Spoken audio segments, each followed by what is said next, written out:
Tahun 1970-an, dua pemain besar menguasai bisnis minuman soda. Coca-Cola versus Pepsi. Pangsa pasar Coca-Cola 37% lebih tinggi dibandingkan Pepsi. Pepsi pun berusaha keras meningkatkan pangsa pasarnya. Mereka melakukan banyak upaya, menambah iklan, memotong harga, pergi ke dukun. Hei, enggak dong. Hasilnya kita bahas di sini. Halo, saya Faris. Di channel ini kita akan bahas soal konsep dan strategi marketing. So, buat kalian yang pengen belajar marketing tapi males kuliah atau baca bukunya, channel ini pas banget. Kembali ke Pepsi. Semua usaha yang dilakukan Pepsi untuk meningkatkan pangsa pasarnya berujung pada kegagalan. Pangsa pasar Pepsi makin jauh di bawah Coca-Cola. Pepsi makin terpuruk. Terpenjara dalam gua di gunung tinggi sunyi tempat hukuman para dewa. Stop! Ini bukan waktunya nge-rap. Uniknya, dalam situasi terdesak, Pepsi justru berhasil berinovasi, menghasilkan strategi pemasaran yang paling terkenal dalam sejarah marketing. Kok bisa? Begini ceritanya.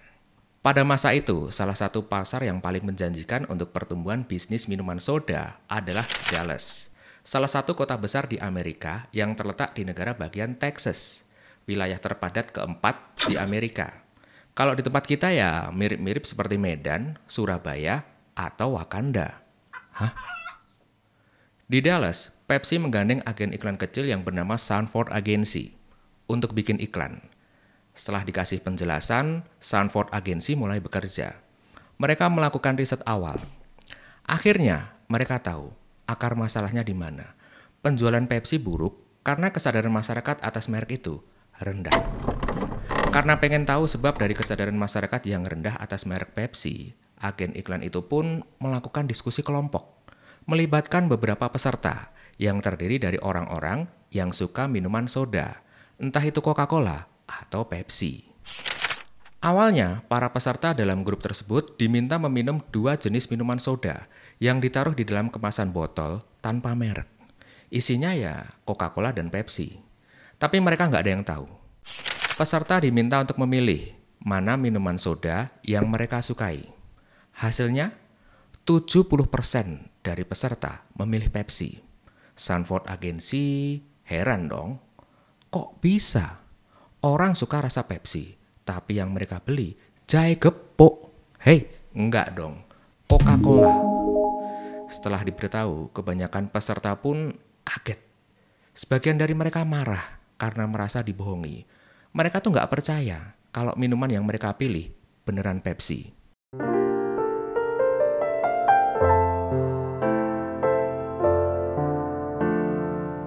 Sanford Agency akhirnya memanggil pihak Pepsi untuk memberitahu apa yang terjadi.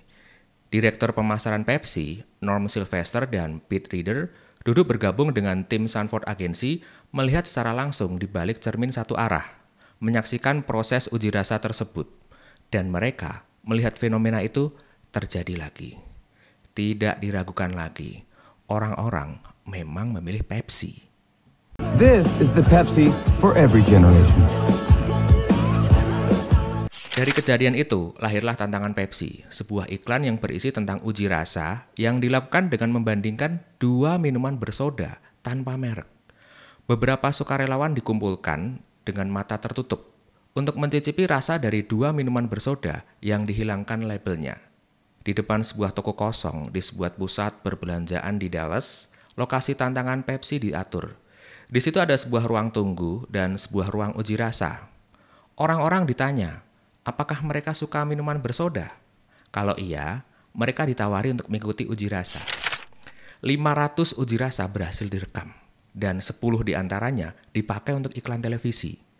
Uji rasa itu pun dilakukan berulang-ulang, sehingga menghasilkan kesimpulan yang sama, bahwa semakin banyak penggemar minuman soda yang lebih suka rasa Pepsi.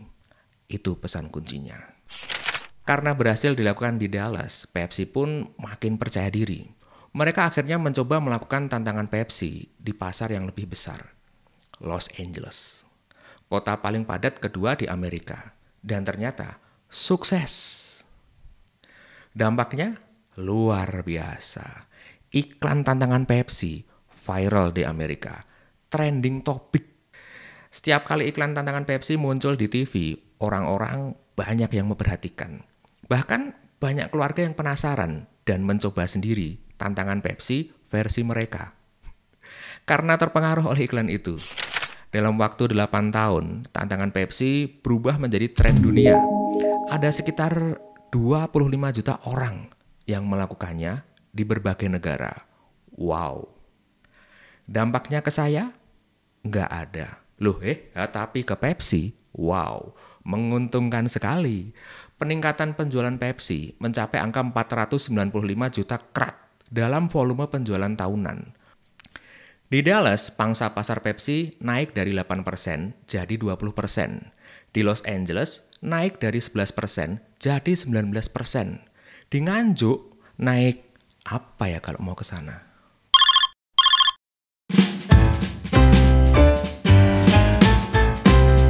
Keberhasilan tantangan Pepsi menunjukkan pentingnya kreativitas dan inovasi dalam bisnis. Iklan tersebut merupakan hasil dari kreativitas Pepsi dalam merumuskan strategi promosi yang unik dan menarik. Peningkatan pangsa pasar dan volume penjualan tahunan adalah bukti bahwa kreativitas Pepsi sukses menjadi inovasi. Untuk mengetahui perbedaan antara kreativitas dan inovasi, silahkan nonton video yang linknya saya bagikan di kolom deskripsi. Saya Faris, sekian dan aura kasih.